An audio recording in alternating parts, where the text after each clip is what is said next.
Hey, what's happening, y'all? It's me coming back at you again with another vid. Well, looks like Tyson Fury will be having more trouble in his hands as he's at in the cusp of being stripped of his world titles, particularly with the WBO, because after the announcement of the delay of the Klitschko fights once more, Tyson Fury was found to be medically unfit to compete. And we all know this was kind of stemming from the fact that he didn't show up for his press conference for the announcement of the actual confirmed date for the rematch with him and Klitschko. So that was the turning point right there, which was one of the I'm sorry, not turning points. It was one of the indications where this fight was more likely not going to happen. But even though I thought that wasn't the case, it is what it is. Now, he does have 10 days to provide an explanation to the WBO on why he delayed the fight once more and why should he be considered to remain as their champion. I don't know too much information on that, but based off my theory, it's more than likely that he'll be stripped, and I think it'd be best to strip him from his titles in the WBA because Tyson Fury is known to be, he's known to have personal issues, particularly depression. He's always had battle manic depression and whatnot, and he's known to have other psychological issues. I don't know to have too much information on, but given the circumstances and given his behavior and his his attitude towards the sport that he competes in, I think it is best to strip him and and go ahead and let the other contending heavyweights fight for the titles in the vacant fashion. Now, we all know that Anthony Joshua and Vladimir Klitschko is financially set to fight. However, their stipulation is they want those WBA and WBO titles to be on the line. But I can't see that how the sanctioned bodies would agree to that. But I don't know. But we'll see how that turns out.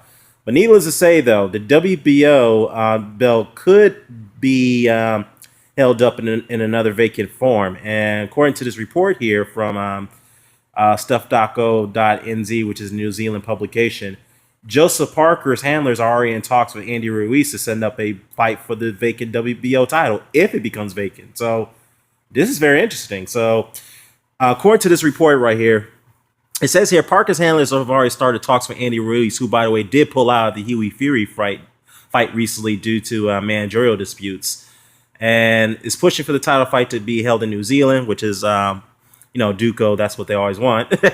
And what is expected to be a vacant belt in some form between December and February. So the title fight will take place early next year or late this year.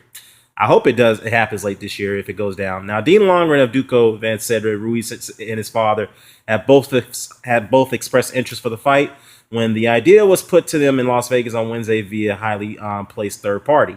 Now, negotiations will ramp up with Longren saying that they can't sit on their hands as opportunities develop. Now, if Fury gets stripped, we can go the either way. The IBF or the WBO, where Joseph is number one on both organizations. So Joseph Parker is the number one contender. He is the mandatory to the WBO title, which many people are not too fond of because we're more focused on him trying to get a shot with Anthony Joshua. Either way it goes, Joseph is going to fight for the title, which is true. It's just a case of which one against who, when, and where. Now we got worked out. We got to work this out what's the best interest for Joe. There's no doubt in my mind that the best opportunity for Joe.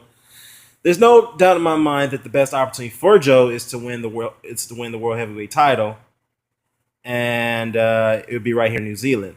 Now, the circumstances leads us to look at doing a deal with Andy Ruiz around the WBO belt. Now, it would be a very doable situation.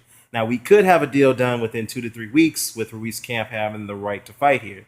So this is not the same. This is not something that will take very long to play out. So, yeah, I'll leave it at that. Now, we all know that Joseph does have an upcoming fight with Alexander Dimitrenko, which is I'm looking forward to in the next couple of days. And, that, by the way, Sky Sports will be telecasting that fight in the UK. So that's very interesting. So a lot of UK fans are going to be keeping their eye on Joseph Parker as anticipating that showdown with him and Anthony Joshua, which should be done. I don't think it's going to happen this year. More likely next year definitely is going to happen.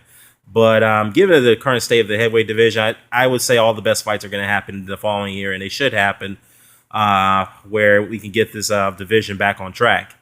Now, if the Ruiz and Joseph Parker fight does go down before the end of the year, I think that's a good start for the heavyweight division to climb back into the spotlight. It's not like you're really left out, but it just isn't a negative spotlight at this moment. So I'm very happy that Joseph is getting these opportunities. He's getting offers, but then again, we can't jump the gun here. The WBO has to make a decision after Tyson Fury provides an explanation within the next 10 days. But if you ask me, I think he will be stripped based off the current situation, because he does have a UCAT hearing coming up too as well. And based off the other initial reports on Tyson Fury that he refused to provide further samples for drug tests with UCAT, he could be facing a 4-year ban. So, yeah, things don't look good for Tyson Fury. It doesn't look good at all. But then again, if the WBO title should be vacant, and I think it should be vacant, then Joseph Parker and Andy Ruiz definitely should fight for the title. And I'm going with Joseph to win that fight, and I think he does deserve the shot one way or the other.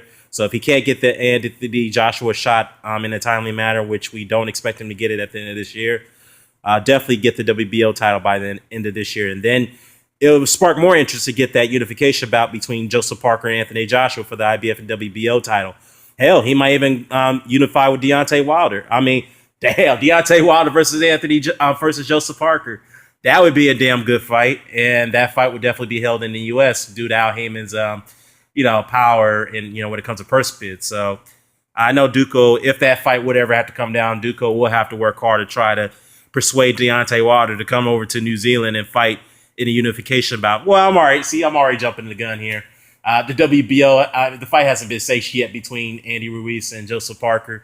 But if it does go down, yes, let the WBO title be on the line. That way the division could be more opened up. It'd be more interesting. So let me know what your thoughts are. I'm going to drop a link to the article so you guys can come to your own conclusions and thoughts. Care to comment, share, subscribe, signing off. Peace.